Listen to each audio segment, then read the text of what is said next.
Those continue to be the top issues for Yeah, Americans and for absolutely. voters: immigration and the economy. Let's start with immigration, because I've talked to members of Congress, lawmakers, politicians all over the country. And when we talk about border security, some have said every state is a border state. Texas is actually a border state, though. And I know you said that statistic that in fiscal year 2025, there was a record, a 50-year low of encounters at the border. This is drastically different than what we saw during the Biden administration, right? There were record high encounters at the border during those years. You're saying there's still work to be done, but the border is secure right now. I mean, how does this exactly impact your district? Look, I think it is great, to finally see the laws enforced, right? Under the auto pen failed Joe Biden administration, he allowed, as well as, the incumbent right now, Vicente Gonzalez, voting for open borders. They allowed 24 million illegal aliens into this country. Via what I call the conduit of chaos, right? Title 42, catch and release, the one pass, right? All of these measures is what we are seeing, 24 million illegal aliens in this country. Now under President Donald J. Trump and the great leadership of Border Patrol, the border is secure. So we are not seeing, the ravishing coming through our communities, through the farmlands, through the riverfronts, through the ranches. It has been a drastic change with that. And we're absolutely fortunate to have, now the men and women in Border Patrol and the prosecutors, doing the jobs that they were there to do, which is enforce the law.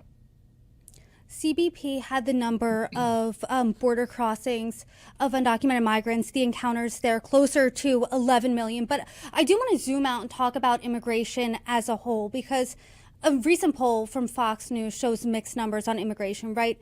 52% of voters, the majority of voters, approve of how President Trump has handled border security, but 55% disapprove of his handling of immigration overall, and 59% of voters think that ICE's tactics are too aggressive, especially when what the nation has seen play out in Minneapolis.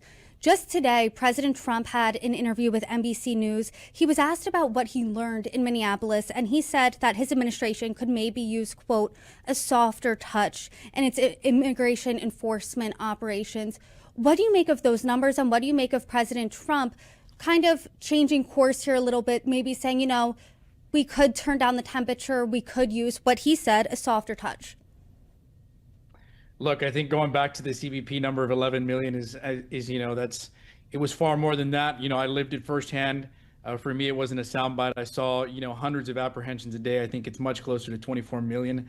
But going back to, again, I think what I call the mainstream media has done is really convoluted three issues here, right? You have border security, and the fact is that when people want to come into this country, they have to come here illegally, right? So the minute that you do not use a authorized port of entry and do not have the permission of the, Secretary of Homeland Security, the Attorney General of the United States, you have already committed an offense, right? Then we have our workforce, right? Which we do have folks that come in to the country legally via the H-1B visa to work here, which I consider that the second facet. And then the third facet is our immigration system. Our immigration system is currently broken, and I think President Donald J. Trump, as well as Speaker Johnson, they're attempting to reform that. Oftentimes, I think the mainstream media convolute all of those three issues, and that's kind of what we're seeing in the media now. The ICE.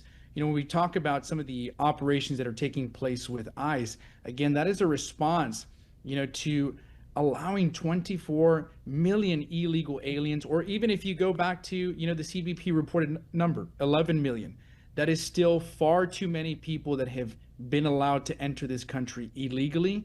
Those ICE agents that are out there in Minnesota, they are conducting legal enforcement operations, identifying those that have broken the law here in the United States.